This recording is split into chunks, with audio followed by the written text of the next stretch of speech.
Welcome, everybody, to the Pixel Scandal Nerdcast. Yay! Tonight we have, we've got myself, Kurt, we've got End of Line over there, Gidget down in the corner, and we've got Night Sun calling in all the way from Canada. And we've got and I physically had to stop myself from waving there. They can't see you, you're just audio. But with before I go too far, I want to shout out, we have a very special guest, Dave from Monkeyfun Studios. Hey, how's it going? Dave! Woo! Now I'm going to have to watch the video to see what the bit was. Well, it wasn't the thing with the red light, so I don't know. That comes later. We'll do that later. How's it going, Dave? Going good. How are you, Kurt? I'm doing pretty well. I'm doing well. Hello, all. Hello, panel. Hi! Hello. Yay! Hello, 10 of viewers. Welcome. Like Literally I said, fives of viewers. fives of viewers. Fives of viewers. Like I said, this is the Pixel Scandal Nerdcast. This is episode 15. If you are watching us live right now on Twitch, then go up and push some buttons up there. We'd appreciate it. If not, you're watching us on YouTube, hit some buttons below this video. We'd love that too. Hey, and if you'd like to contact us at Pixel Scandal, you can do that. You can email us, pixelscandal@gmail.com, or you can hit us up on Twitter, @pixelscandal on Twitter. Amazing. Yeah, look, I did the things at the top, like I'm supposed to do. Yeah. Yeah. Cool. So, and a line, we got anything coming up? We do. We have our next Dungeon World game is coming back September 8th at 9 a.m. Yay! It is Bring Your Own Hat Day. Yeah. Handor, we had some speculation that Handor had been murdered by a MILF that he was tracking on Tinder. Yeah. We have confirmed he is not dead, and in fact does have both of his kidneys. Yes. He was able to escape from the basement successfully. So Yes. Yes. He's only missing Correct. these fingers. Yep. That's it. He's got everything else, though, so that's good. And hopefully we'll be back on stream with us very soon, and we miss him, or at least, some of us miss him.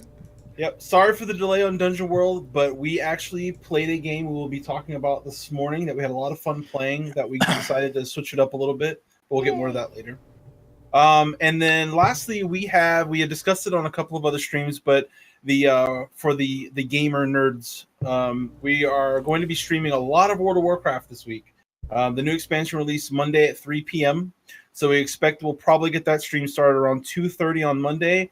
And there will be some heavy streaming throughout the week as we kind of grind and go through that content. So hop on and check it out and say hi. Awesome.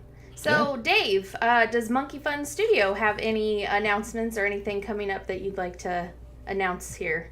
Oh, so much, actually. So,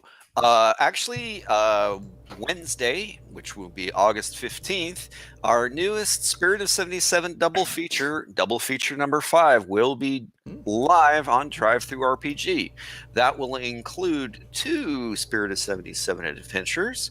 It will include all the Antichrists men and Nightmare at 77,000 feet. So that's happening then. Nice. And of course, we're also, and recently we just put out the Return to the Cruise Ship of the Dam, which is the sequel to our very first Spirit of 77 adventure, which is Cruise Ship of the Dam. That's also available on Drive-Thru-RPG.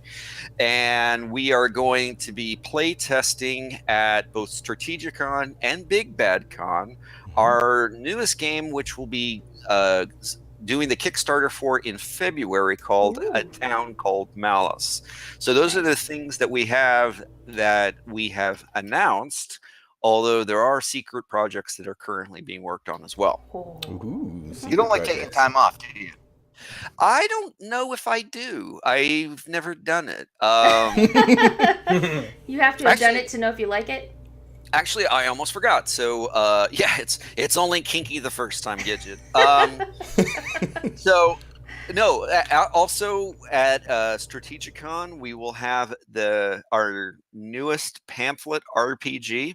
So, just to explain what that is, I was really taken by the one-page RPGs done by Grant Howitt, done by John Harper for Lasers and Feelings. And so this year at every Strategicon, we've been releasing a pamphlet RPG because I cheat. I need two sides of a piece of paper. Be able to put out an RPG. The first one we did was, of course, Gothis. Can I say the F word? Oh yeah, you can definitely fucking cuss on this show. There will be many fucks given. Okay. So the first one, of course, was Goth as fuck, and you guys actually did play it. And for all of you wondering, whatever Gidget tells you, she is a mean girl. Really? No, she's saying, "Oh no, I'm not like that at all." The hell you say? Because when she got into goth girl mode, she was like the cruelest C word that you could ever imagine. It was just nasty. I couldn't believe it. And of course, Kurt showed up with guy liner, and that was kind of hot. So you go with what you know, right? I know. And the greatest duo was created at that game. Alessandro's Obsession, I believe it was. And so the sequel, of course, will be Punk as Fuck, which will be coming out also on Drive-Thru-RPG after that goes live. So, yes, that's what we got going on. Nice. Very awesome. Well, cool. I mean, that kind of transitions us here into what we're excited about.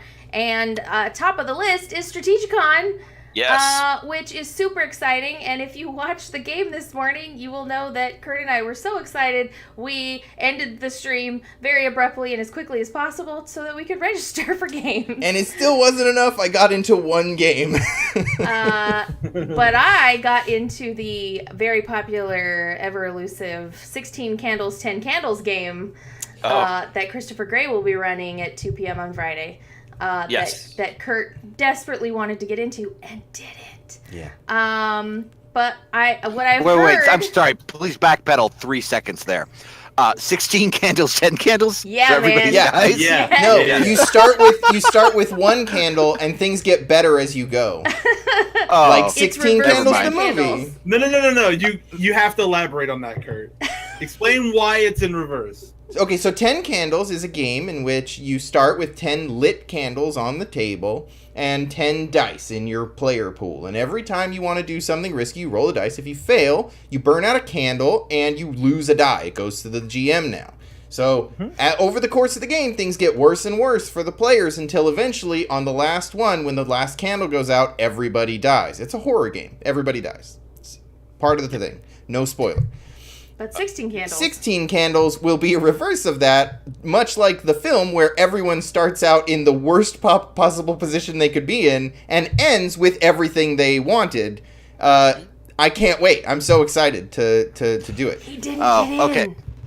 Now, I am going to knife fight Joey at the books, okay? Although the concept, it does sound interesting. I played 10 Candles, and so the reverse concept is interesting. I was kind of interested to see a take on a John Hughes movie in which everyone dies. So Katie, of course, I'm working on my own version of the game just for you specifically, which is 10 Roman candles, where at every time somebody misses a fail, you throw a firecracker at your, one of your other players. I might know some people that could help you out with that. We'll talk later. Oh, I'm sorry. So, Kizzia, I'm so sorry. So I did hear that CA Dave Kadave, who was on the podcast this morning, on the live stream this morning. Yeah, that guy. That's the one. Also got into 16 Candles, and I believe and Tomer also got into the game. So right now, Joey and Kurt, they're going to be fighting over those last 3 spots of the books. Well, Kurt, if you want, I am running a game on Friday at 2 p.m., which will be entitled "The Sky's Gone Out," which is that particular playset for a town called Malice. So, that will be available. There you go. I will come and hang out with you. There you go. If Joey stabs me, then I will show. A town called Malice is a great way to bleed out, right? That's a good place to die. All right. Oh yeah. So as I bleed from my stab wounds, I will crawl my way. He's little, but he's spry. So yeah, and he's in better shape than me. If you guys are wondering who Kurt and Dave are talking about, go check out the Poxy Boggards, and Joey is a member of that singing group, and you can see what he looks like. Yeah. So what is the one game that you got registered for, Kurt? I got into. I am in Godfather.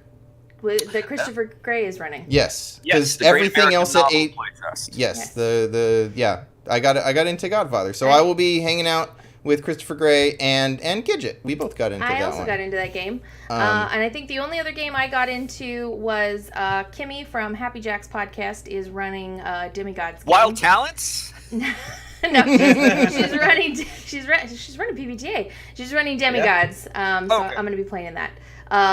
Our mini me though will be playing in a Wild Talents game there with Kurt Hanna. Yeah.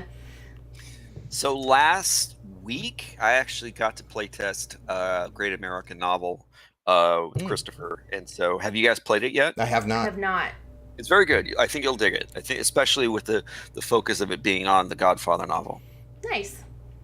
Awesome.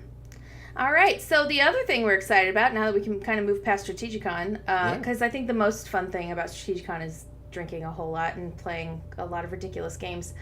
But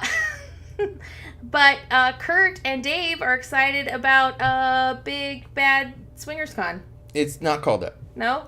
Mm-mm. That's not the title? I'm pretty sure it's not called that. I didn't see anything about it when I... The after party is what it's called, Big Bad Swinger Con. I mean, there is a meet and greet to start off the thing. Oh, is it Big Bad Furry Con? Is that what it is? Yeah, that's the guy who Well, won... I mean, based on the header, it's a big wolf. I mean, is the wolf guy who won the header thing graphic, people. Header graphic. Evo? Isn't the guy who won one of the games yes, at Evo Sonic Fox won DBFZ last weekend. He's going to be a Big Bad Furry Con. Yeah, there you go. To the point where I just saw an article today that was like, when the larger internet discovers small niche groups, and is talking all about furries. As if this is a new concept, guys. Furries are not small or niche anymore. They're not. Actually. Welcome to the internet. Yeah. But anyway, back to the actual con, gets which fuzzy is on the Big internet. Bad Con. Well, considering that was actually on ESPN, so it was a CSI episode, okay? Yeah, it was. Yes. Yeah. Yeah, but the people who watch funny ESPN are not necessarily the same subset of folks. Right. Fair enough. So you guys are going to be heading to Walnut Creek in October. Mm-hmm. Yes, beautiful Walnut Creek. Yes. So what is it like at Big Bad Con? Have you been? I've never been. This is before? my first time. No, I've been to it. Big Bad Con it's actually a really good con in that it's very player focused. In that the games that they run, the person who is the spearhead champion of Big Bad Con, of course, is Sean Nittner. Sean Nittner, who works with Evil Hat. And so he really puts in a lot of work, and I know for a fact that this year's particular event will have both Vincent and Maggie Baker flying in from obviously Apocalypse World. Alex Roberts, I believe, will be there. Alex Roberts, of course, from the Backstory podcast, and she recently did her debut game Star-Crossed, which is based off very similar to the Dread framework. I'm not 100% sure. I think Jason Morningstar might be there. I'm not. I haven't checked, but it really is a good game focused event where people get to try out some of the more independent games as opposed to it just being focused on something like Adventurers League. The time that I had gone, I was playtesting at the time Bedlam Hall, and actually beforehand, I really wasn't sure if Bedlam Hall worked. I was still very unsure of whether or not it had legs. And when I had played it twice at the convention, and both times, the players just knocked it out of the park. And then I went home going, okay, I know how to make this game work. I know what it's supposed to do. And I really like, the fact that I'm taking Malice there is very exciting to me, because I know that the people there, they're there to game. They got a lot of good constructive feedback, and they are Big Bad Con, in my opinion, is probably on equal footing with Metatopia on the East Coast, right? But it's obviously on the West Coast, so it has its balance. So I really am looking forward to it. Nice, that sounds awesome. Yeah, I'm super excited. When I saw the list of guests, I kind of lost my shit a little bit. I saw Vincent Baker is actually running Apocalypse World. Yes. Not sure that I'm gonna have to keep an eye on that pre-reg and see if maybe I can do that, because I think it'd be amazing to see Apocalypse World run by the guy who wrote it. Okay, I just have to put in here that I have been kind of messing with Kurt ever since he started talking about going to this con. And every time he says that Vincent Baker is going to be there, I go, oh my God, Tom Baker's going to be there? Yes, Tom Baker will be there. Yeah, the doctor, guys. Yeah, he's running Apocalypse World. It's weird. Yeah, it's so weird. Yeah. So every time someone says Vincent Baker, my brain breaks a little bit, because I'm like, I have to annoy Kurt. But, I'm keeping it all inside. That's okay. I am trying. Wait a minute. So the other person who may be there, speaking of Doctor Who, is Colin, who he wrote the Companions PBTA game. But Colin, and I cannot remember Colin's last name. Forgive me, Colin, at this particular second. But Colin is also his Twitter handle is Colin Chrome Pants. That I can name. Right? But Colin also is working on a game called Tears and Kisses in the Rain. Oh, that Colin. Okay. Yes, and that's a really good game, and I'm really hoping that he runs it at Big Bad Con if he's there, because I'd like to see if I can get into that. Yeah. Nice. They did a playtest or a AP of that on Happy Jacks not too long ago. Yeah, he's tight with Gina from Happy Jacks, so. Mm-hmm. Awesome. Yeah, I'm really excited about it. There's a couple other people. I think DC. I forget. I don't know his real name. Dungeon Commander is his Twitter handle, but he wrote Mutants in the Night, Forged in the Dark game. Bree, the person who came up with Script Change, is going to be there. Yes. Bree? I never know how to pronounce that. I haven't heard anyone say their name. I think Stephanie Bryant may be there. I think she's the creator of Threadbare. Yeah. So. Mm-hmm. I met her at OrcCon. She'll be at Strategicon as well. Cool. Right. Mm-hmm. But yeah, I'm really excited about it. I'm tempted to run something because I want to take. I've been writing a couple of games, and I'll talk about those later when we interrogate Dave about how to do game design. Spotlight topic, guys. Yeah. Interrogate Dave. Interrogate Dave. But typical Saturday night for me. Where have you been and what? Okay. So I'd love to run something, but I also just want to go and experience the con and kind of just get used to it before I run anything there. 'Cause, I'm sure everyone's would be super welcoming and all that, but I kind of want to get the feel for how the con runs before I try to run up and GM something. I totally get it. It's a good group of people. I really think that if you decide to choose to run something, I feel very comfortable bringing new stuff to Big Bad Con, so they're very welcoming that way. Very awesome. Cool. Well, Night Sun, kind of moving over to you. How has your trip to Canada been? You want to give us a quick update on how things are in our America's hat? Well, I am on the very brim of that hat. Okay. Yeah, way out east, having no ends of fun. Unfortunately, the internet here is not great, as you can obviously attest to with my totally sweet picture instead of my lovely face. Yeah, you're Canada man. We tried hard, guys. We tried hard to get your face on Captain here, Canuck. but I'm sorry, Captain Canuck. Yeah. In case anyone's we don't wondering, even get Captain Canada. We get Captain Canuck.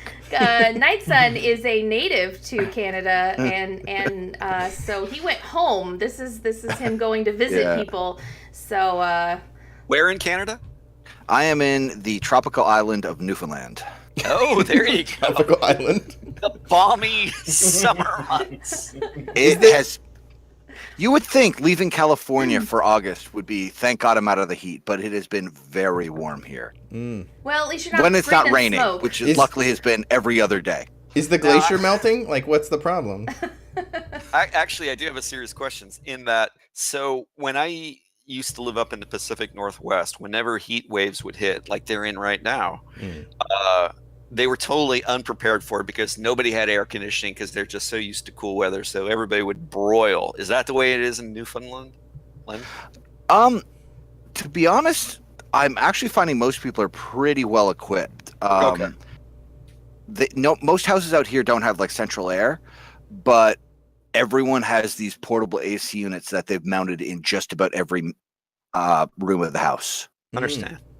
So, and of course, the beauty of not being in California is people have basements. Yes, So- you can get underground.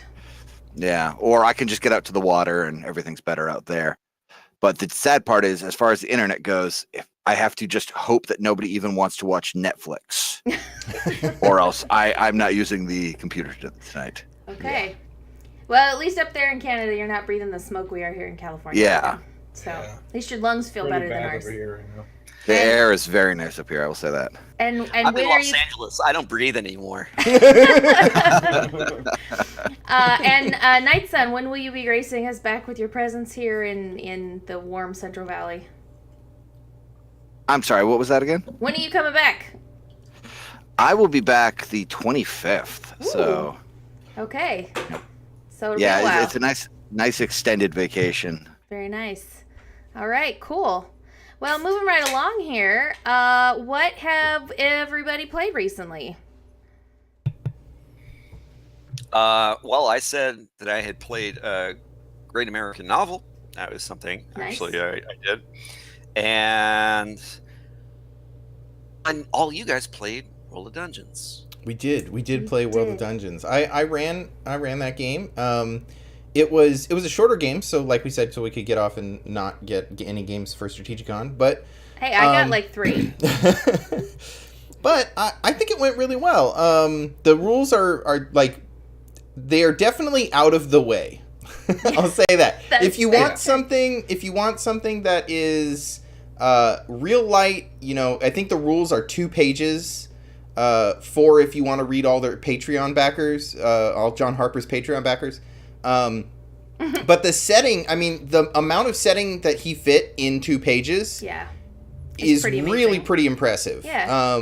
Like, he really sells the world and gives you enough mechanics to make it happen in 2 pages or 4 pages total. I definitely want to say right now that if you plan on watching that, then you should probably stop watching this and go watch that so that you don't get spoilers. Because I'm going to talk about a thing that happened in the All game right, this well, morning. see you guys. You already know about this because I told you. In a game with very light rules, my arms exploded and fell off of me today. And it was really funny. So I want to point out that the way that the rules are written are very cheeky. There's there are some things in there like if you take the arcane talent, then it says this is extremely dangerous. You could try it, I guess, but hey, magic powers. Like, there's another one. If you take the wild talent, it says something like you can track by scent and speak elf language or speak weird fantasy languages and other elf shit. Like, that's what the rules say, and so it kind of informed the way I ran the game. Yeah. Rez played in that game with us, and he played a sentient tiger person. Because playing a dead tiger person is really, really dull. Right, yeah. So he played a tiger person named Stormageddon. Yes. Who had lost his mommy and was trying to find it while using science to Stormy does science. Oh, my dear Lord. Yeah, man. He played Stormageddon, and he did science by licking everything. Because once you lick it, it's yours. It's right, exactly. So, yeah, and then end of line. That Kurt a big bad con. That's the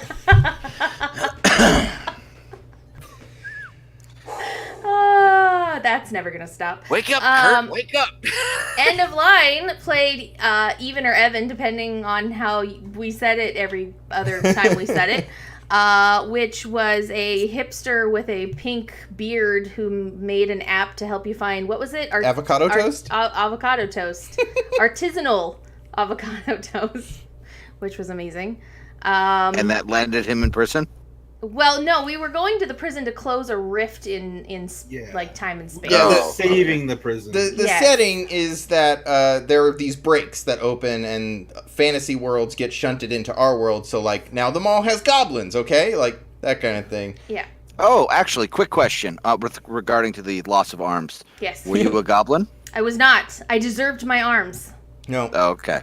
The rule in our gaming group is that goblins don't deserve arms, and I was not a goblin, so yeah, she deserved them, but she didn't get them. I didn't get to keep them. Yes, CA Dave. Arms are a privilege, not a right. Right. Kadave played a what did he call himself? An inept crook. Yeah, he was like a bad criminal. Who he was like a terrible criminal. Yeah, like a conning old ladies and stealing car stereos type of criminal. Yeah. That was awesome. And I played a scientist who could give a shit about people. Was more into the science of things. And I tried to use magic twice. It worked the whole once. game. One time. Totally worked just fine. Not a problem. Shocked everyone with some like shock damage, and they all just kind of passed out till everybody else could get in to help me. Last time, I tried to absorb too much magical power and blew my arms off. So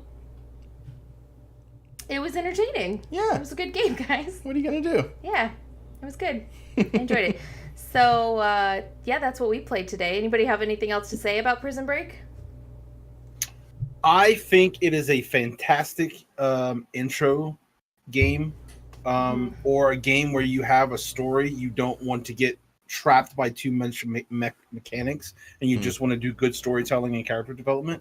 I thought for that it'd be a really good system for folks trying to get in, and a good entry level system.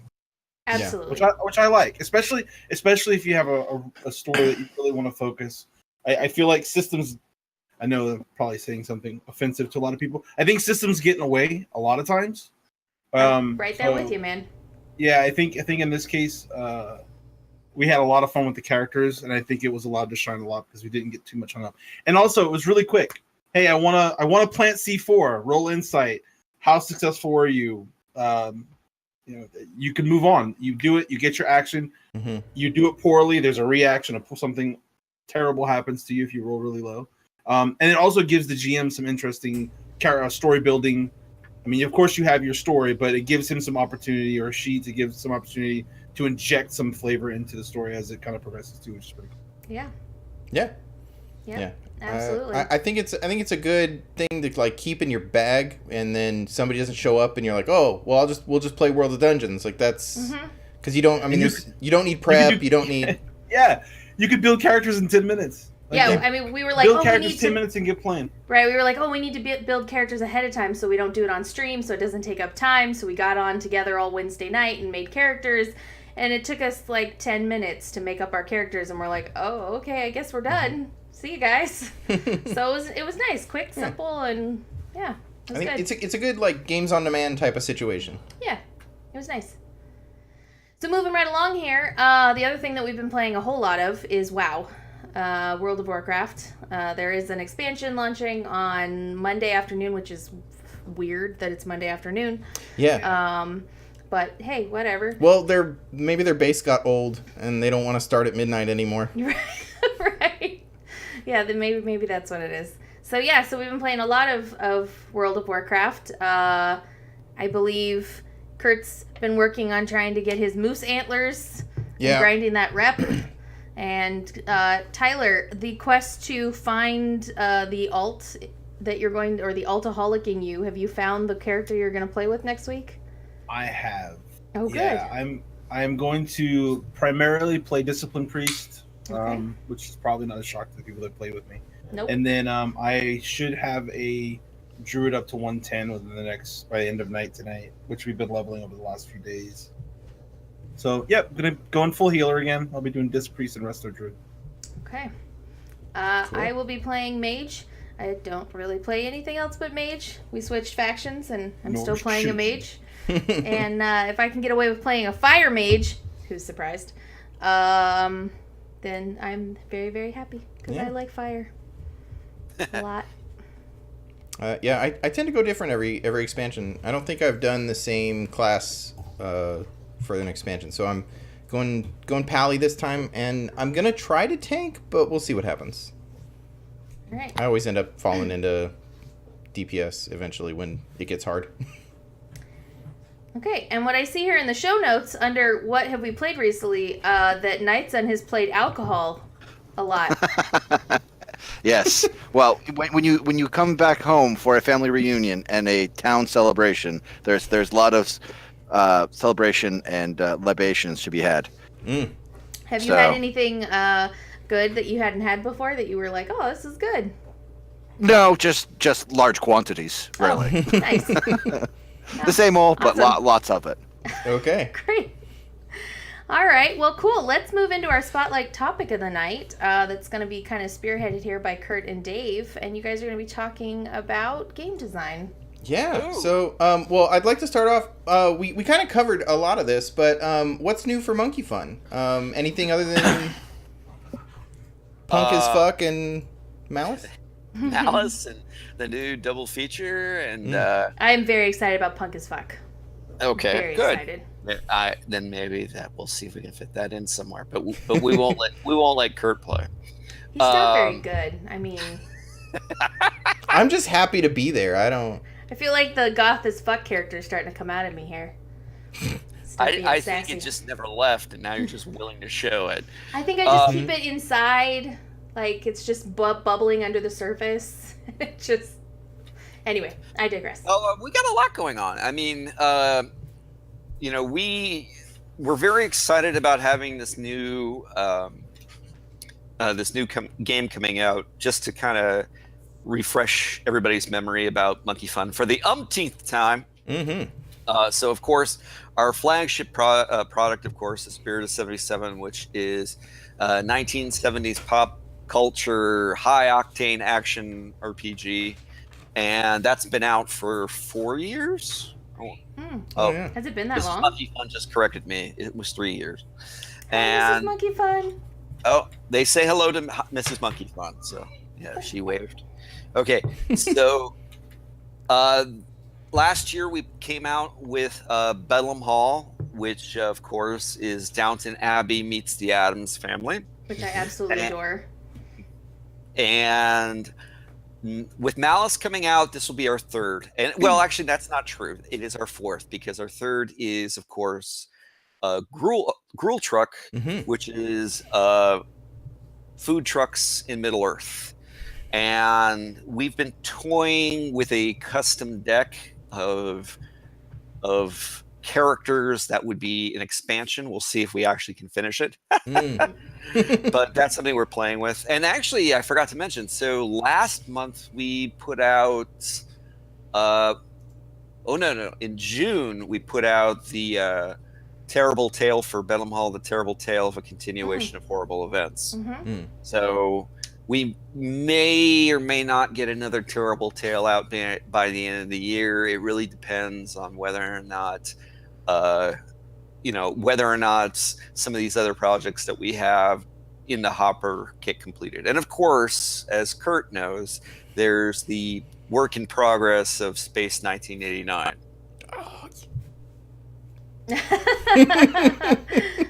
Which didn't you run that at Strategicon? I ran it. Its debut was at Strategicon, and then I ran it again in an online game where Kurt, of course, played Skyboy Joe. Yes. And Skyboy Joe. found an element of Kurt's personality I don't think anybody expected. So yeah, we got lots of stuff that we're working on, overall. And nice. We try to. We're a small shop, but we have pretty good work ethics, so we try to get something out at least once a month. Maybe if it takes a little while, maybe once every 2 months, but usually once a month is when we keep pretty busy with. Very nice. cool. That's awesome.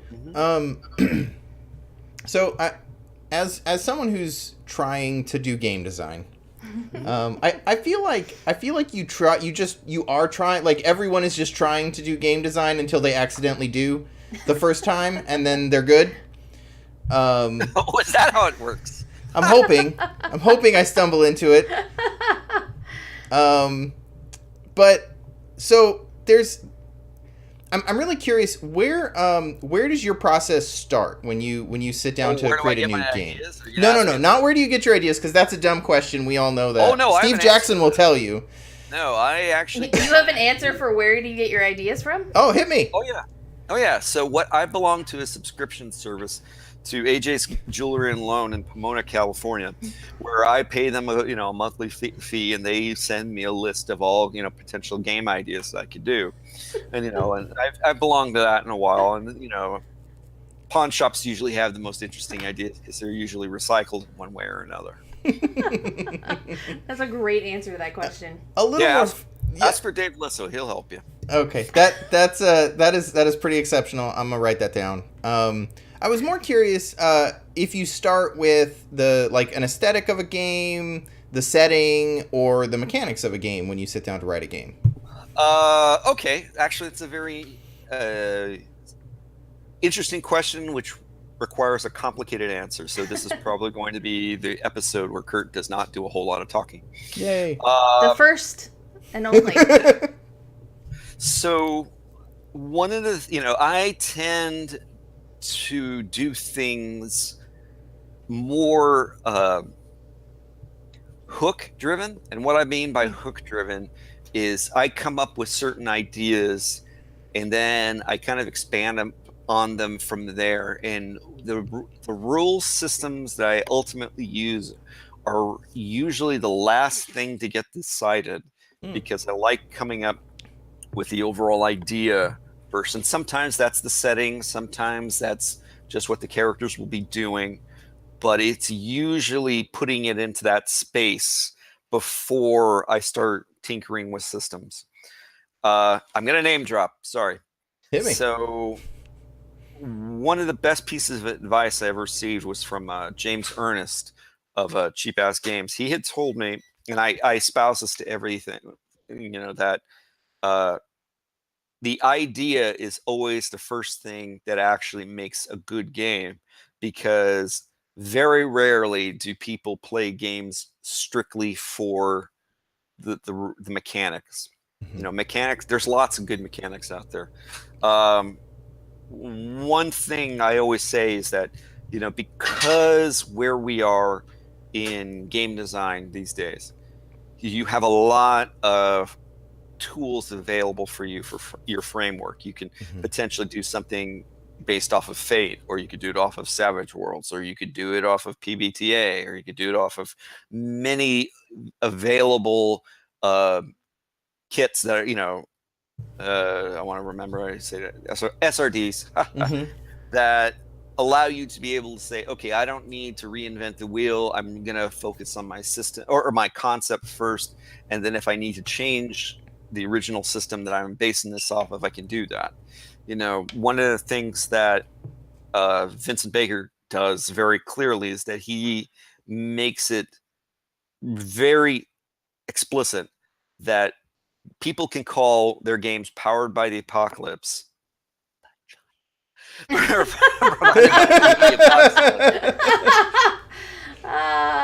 callback. Pre-show callbacks.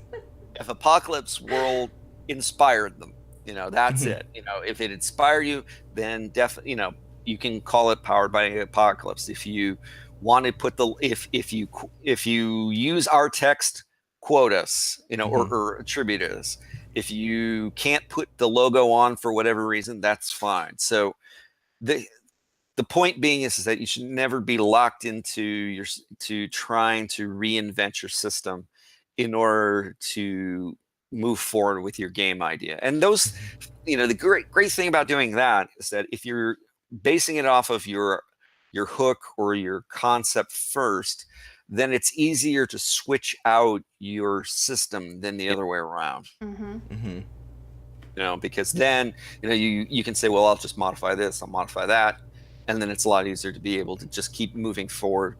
A lot of people have difficulty being able to get their idea to fruition, so I always say, don't worry about the mechanics of it. Mechanics will work themselves out in playtest. You just need to get to the table with something written down. Yeah, I can definitely see that. I mean, whether it's the hook or the elevator pitch or whatever people call it, having that spark idea for your game is the thing that's going to drive you to creating a good world or a good story or whatever it is you're trying to write, because that's the part that's entertaining, the part that you can tell people this is what the thing is about. Like, that's the idea that you're able to kind of expand on and write off of. So that completely makes sense, that's where you kind of have to build from. Well, it's your pitch, right? I mean, it's the thing you're going to walk into the room and say in 2 to 3 sentences, this is what I want to sell you. Yes. And will you buy that product based on those 2 to 3 sentences? It's the product's identity. Yeah. It has to have a unique identity that's going to grab people and make them interested to even know what the system is. But if you can't catch them before the system becomes in the equation, then you've already lost the battle. Absolutely. Just talking about the difference of our game origination. So Spirit had formed. So take a step back. So the other co-creator of Spirit of 77, Bob Richardson, and I, we've been fans of the 70s pop culture milieu for a very long time. He and I had known each other for about 25 years. So this was something that we went back and forth with all the time anyway. And one day we were supposed to get together and play Fiasco, as a matter of fact, and for the first time. And 2 of our players backed out at the last minute. So he and I were both online, and I said, hey, Bob, I'd like to show you something. I've got this little Pinterest board I'd like to show you. And Bob, of course, responded, are you getting married? And, no, Bob, I'm not a bride. And so I showed it to him, and it was all these photos of what I liked about the 70s. It was pictures of Jim Kelly, and it was pictures of David Bowie and Kiss and this and that, and Smokey and the Bandit. And by putting that all together, Bob understood what I was trying to get together as a setting. And people are always surprised when I say this, but we didn't know what system we were going to do this off of when we were first coming up with the concept. We didn't need it at first. At first, we're saying, okay, wouldn't it be cool if you were, the good old boy, so you could basically drive, a fast car and be good at it? Yeah. What if you could be like, Jim Rockford in the Rockford Files? And so we were writing all of our ideas down, just stream of consciousness, and then we decided to go with PBTA. For Bellum Hall, it was a little different because Mrs. Monkeyfun, my wife, she was finishing up the last season of Downton Abbey, and I had watched the first 2 and kind of fell away because I just got tired of them shitting on Bates. And the last season, I was watching it with her because she was watching. I didn't want to be kicked out of the living room or the bedroom. So I was thinking about it, and we went grocery shopping, and as we were driving, she said, why don't you come up with a game based off of Downton Abbey? And I couldn't, and I said, well, that's an interesting idea, but I don't know how it would come to play. And there we were at Trader Joe's in the frozen food aisle, and I thought to myself, wouldn't it be funny if the staff of Downton Abbey had to work for the Addams family? And I just started laughing away like the crazy person I am. Yeah. And that's what I'm doing. I'm thinking of those funny things, which is why I'm not allowed in certain people's homes. So I then I went home and I started putting little thoughts together, but it wasn't the setting, it was the hook that drove it. So more often than not, it's the hook or trying to come up with a concept that gets me, to a alpha state or an alpha test of what I want to put out. That's awesome. I mean, is that how it works for you, Kurt? When, I mean, you've got a few irons in the fire that you're working on, but... You know, so that's actually some, it's a really good bit of advice, because it's something I've been struggling with recently. I wrote a little game called House Rule, which is like a dice game. Which I'm still thinking about, by the way. Hey, I've forgotten House Rule. Send me an email. We'll talk about it at Big Bad Con. Yeah, hey, we're gonna have a lot of time together. That sounds so like Predator-esque. Right? I don't mean it like that. Right? I'm like, where's the wink? You're acting Where's like the this wink? relationship isn't beneficial both ways. So, anyways, that game started with the dice mechanics. I was like, can I make a game about trading dice? Like, that is fun and interesting. And it was originally called Goblin Tribe Factions, and you were the different tribes. You were the different factions within a goblin tribe and fighting to see who was going to name the new ruler when the ruler died. Oh, God, I forgot that's what it was originally. And so Dave had jumped in there real early and looked through it, and one of the mechanics was the part where everyone votes to see who the new ruler was going to be, but that was like the end. Like, that was it only happened once. And you pointed out that, well, this is the game. Like, this is the part that's fun about this game. And so that ended up being an end of round situation. And I changed the theme over to something a little more user-friendly, to like a Game of Thrones knockoff, right? And I really like House Rule. The one thing that I'm challenged about when it comes to it is like packaging it, because it is so dice driven. Mm-hmm. So you have either two options in it. Actually, there's three. The first being is that you say in the rules saying, all right, get as many dice as you have and go get more. yes. And then double that, and then that's what you're going to start with. Yeah, I mean, I'm a weird case. I have enough dice to play House Rule easy. Oh yeah, I know many. It's not an edge case. But the other way to look at it is this a board game, and do we sell it in a box? Does it go in a box with 50 dice, right? Right, And a little book. That was the second. The second option, and the third, which is much more complicated, because I'm all about the complicated, is then, then obviously you need to make it as an app. Oh, yeah, so you can download the app and... Well, but then the app you'd have to log into a room, right? Like, you'd have to have public rooms so people could log in, so they'd have a shared app, right? Because you throw dice to each other, and you steal dice from each other. So you'd have to be able to say, like, steal dice from player X. Yeah. See, I'm a web developer, right? That's what or a web designer. So like that part I could probably figure out, or at least design it. Like I couldn't write the code to run the rooms and the server based stuff, but I could write the front end of it. So that's another way to do it, right? Like just write a web tool or something you could use on your phone or an app. Yeah, I've always said I like House Rule. I just. That is the thing that makes me keep wondering what's the best way to package that, but not that's because the game itself killer. I think is super solid, but I completely agree. There's so many dice that are needed for that game. It's definitely hard to figure out how you would let anyone else play it. As it sits, it plays a little like nuclear war, where everyone takes their turn. Their turn doesn't really involve anyone else. And you can RP if you want to, but it's not necessary. And so I've been working on some optional mechanics that would create house heirs, which you set as the leader of each action, and then you can portray that character during the action. And then if like things go wrong, that character can die, or if things go well, that character can like. Did you back Vincent Baker's King is Dead? I have not, and when I saw it, I was like, shit, this is.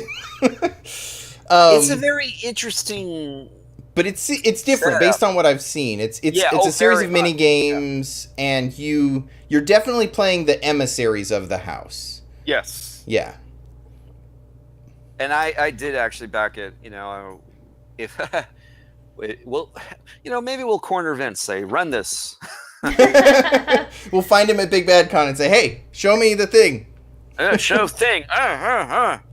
Make good game for me." I feel like you should show him yours before he shows you his, though, so that he doesn't think you're trying to steal his idea. Well, no, my game's not like his though. His game, I was worried when I saw the pitch because I was like, "Shit, Game of Thrones minigames, what?" But it's not. It's not the same thing at all. No one will hear of this.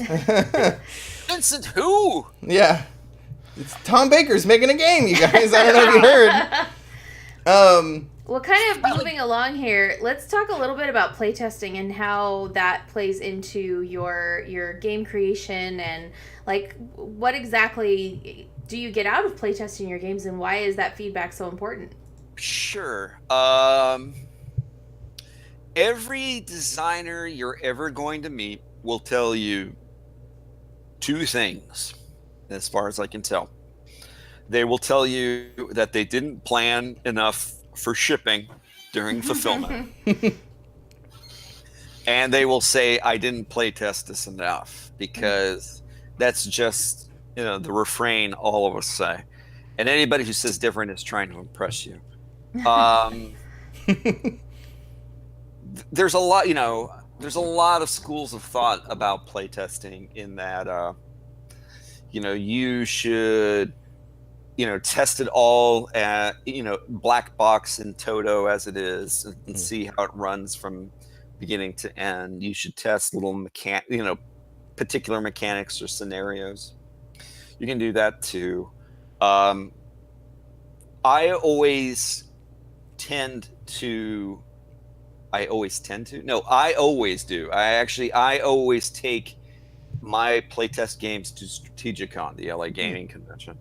And I always do that because I know I'm going to get a variance of types of people playing it, not just necessarily the people I know. Mm-hmm. So that really shows a variance of the kind of gaming styles you may get. There are some people there that have obviously, been playing since D&D was chainmail. And there are some people who just recently picked up, role-playing, within the past month. One of a good example of this is the game that I'm working on right now, a town called Malice. Malice is based off of what's called the story pillar system. And the story pillar system was invented by Jason Olson of Protagonist Industries. He did Home by Dark. And it's actually very almost fiasco-like in the fact that it has dice associated with your relationships with people. And when I was playtesting at Strategicon, obviously, my previous two games published were powered by the Apocalypse. Mm-hmm. So this was way different than anything I had done before. And so I didn't know if anybody was going to really, like it.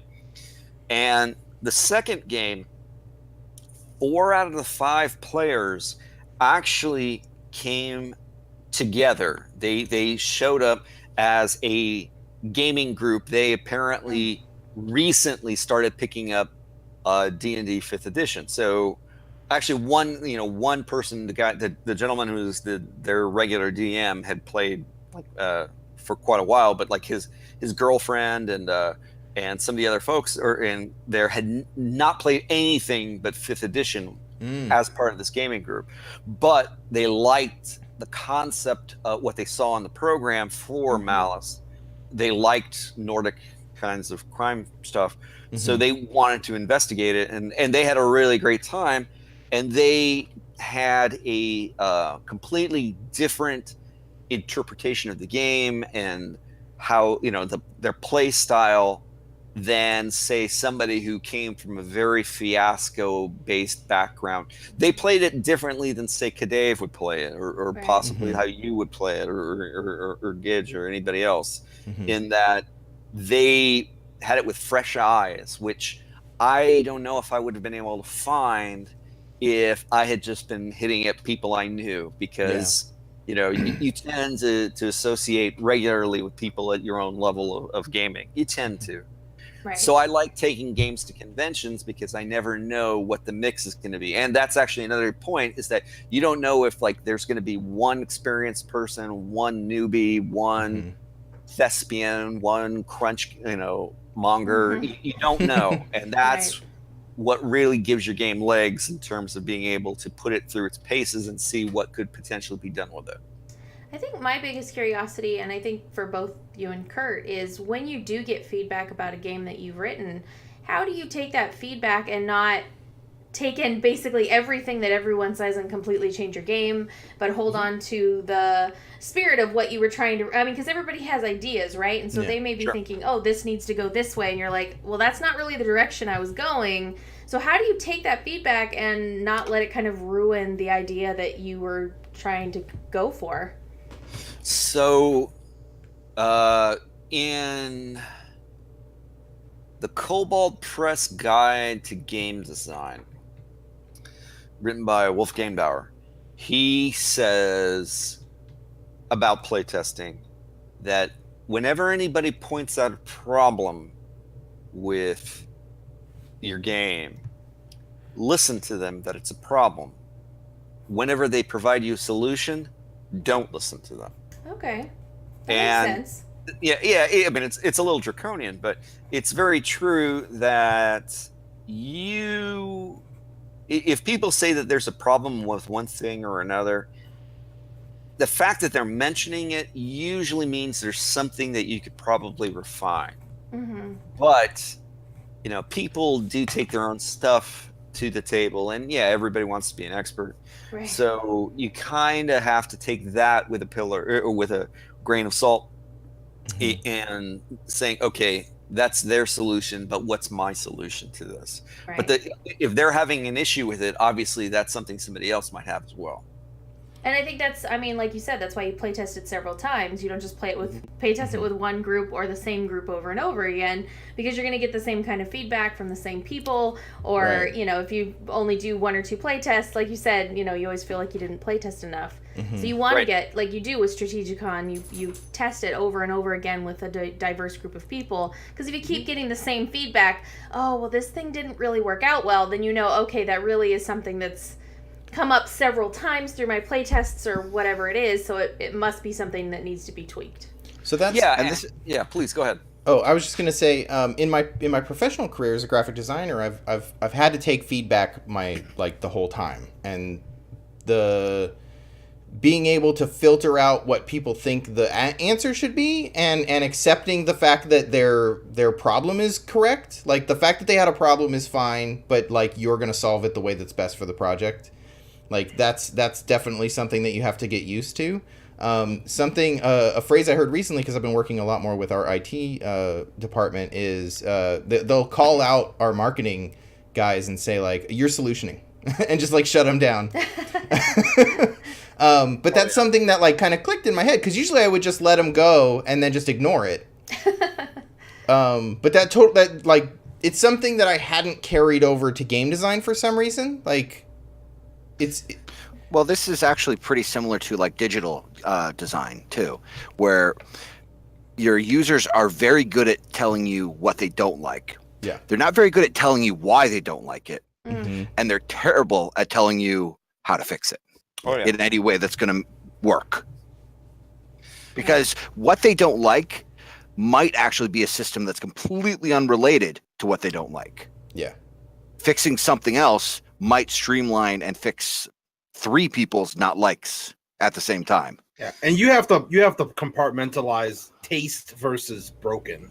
Something being broken and something being I'm not sure I prefer it this way. You have to segment those things off. You bring up a very good point, because when we were playtesting Spirit of 77, one of the in our alpha version of it, we gave it to some of our designer friends, just to, because that's what you do, right? And one of them came back saying, well, I grew up in the 70s, and I really do not like the fact that you're including all this alternate history associated with what I know to be the 70s, right? And it's and we listened to him and went, okay, that's fine. We're not going to change that. Yeah. And this is a caricature of the 70s. This isn't necessarily it's the not. 70s. No. Right. It doesn't make sense to do that, because then you're going to have a whole game about gas prices. That's Velvet Glove, right? Yeah. But and another aspect of it is that feedback you get, to your point, it can be contradictory. We had a designer who shall remain nameless, who looked at it and said, I love everything about this except the rocker role. When rockers are the musicians of Spirit of 77, it's like I don't see the point of that. It has no interest. I have no interest in that.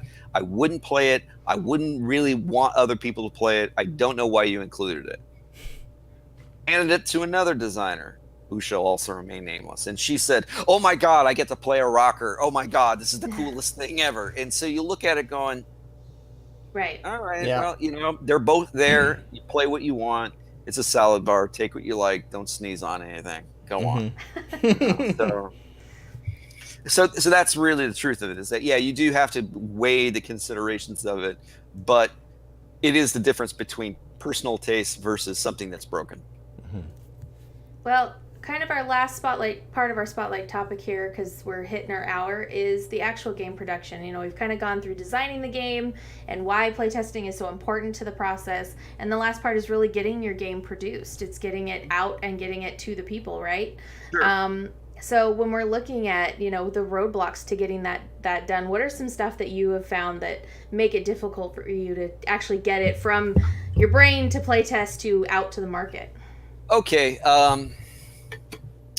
so I'm going to ask the question that I always ask, and there's not really a right or wrong answer, and technically it's not even a really one or apples or oranges question.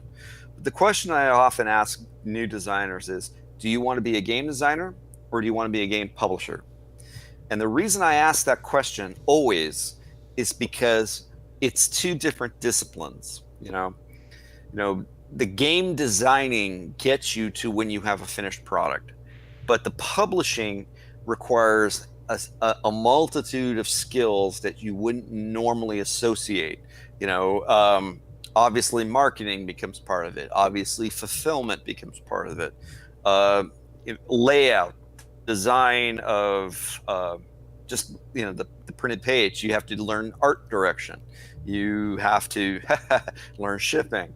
The whole element of just Kickstarters and fulfillment alone is enough to where cottage industries are based on how you do it and will do it for you. And I'm not saying you should go with them, but I'm saying is that there are disciplines associated with it that don't really have anything to do with dice probability. Right. So one thing I always say is know what you want your end result to be in terms of your game. Do you just want to see it published? Okay, that's one thing. Do you want to be the one who publishes it? That's another. And it's important to understand that.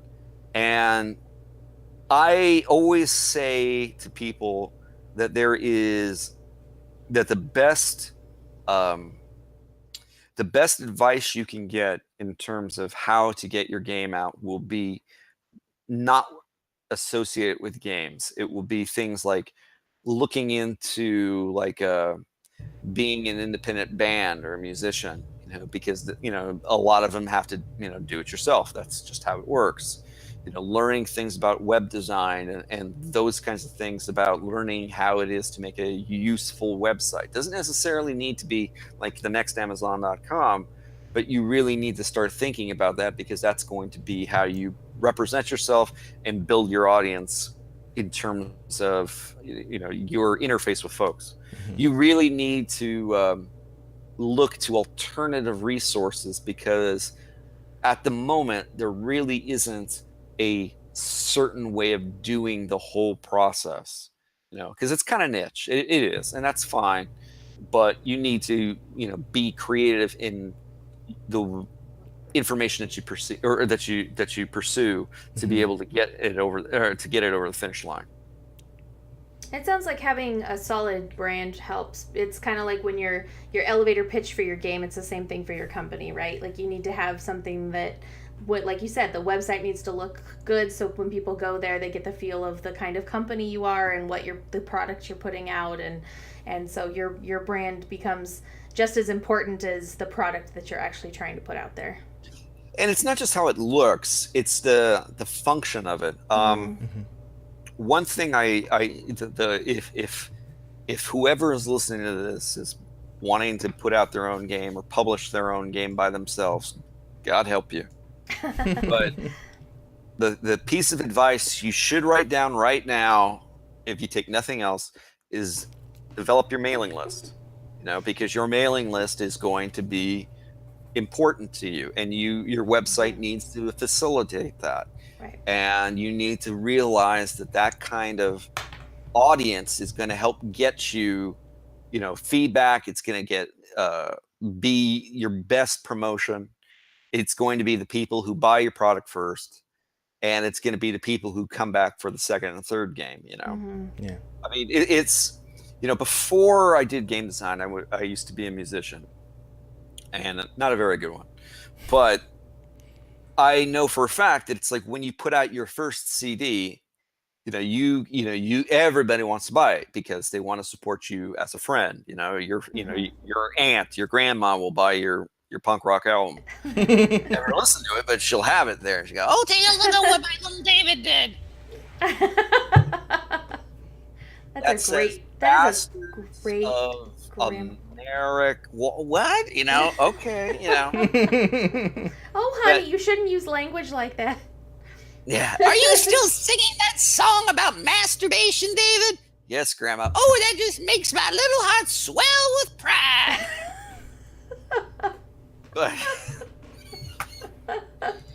But the point is, the second or third album, or those are the ones that the kindness is stripped away, and that's when it's the people to actually believe in what you're doing and actually want to promote what you're doing. Not that the other people don't, but they're your casual fans, and that's fine. But you also need to start building up your core audience first. Right. Because they're there for that first wave is there for you, and not so much what you did. Yeah, and that's fine. I mean, there's nothing wrong with that. You got to start somewhere. Absolutely. Yeah. David, Reverend Hawkins wants you to come down and do your little show for them. I don't think so, Grandma. I really don't think that's a good idea. Well, as we kind of approach our hour here, or actually go over our hour here, does anybody have any final thoughts on our kind of talking about game design and or any final questions for Dave as our special guest tonight?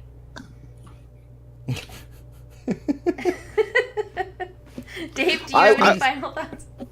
Oh, sorry. Go ahead, Knightson. Well, I was just going to say, I would definitely love to do this again at some point where we could actually get into more of the differences between the pen and paper style versus the board game style versus the digital style of design. And oh God, yeah. Yeah, and that's very, very... I don't want to say complicated, but we could fill many shows. Yeah. Well, I guess that just means we'll have to plan another special guest with Dave in the future. But then I won't be a special guest. I'll just be a recurring guest. Or I'll be like Jonathan Harris in Lost in Space, who was special guest star in every episode.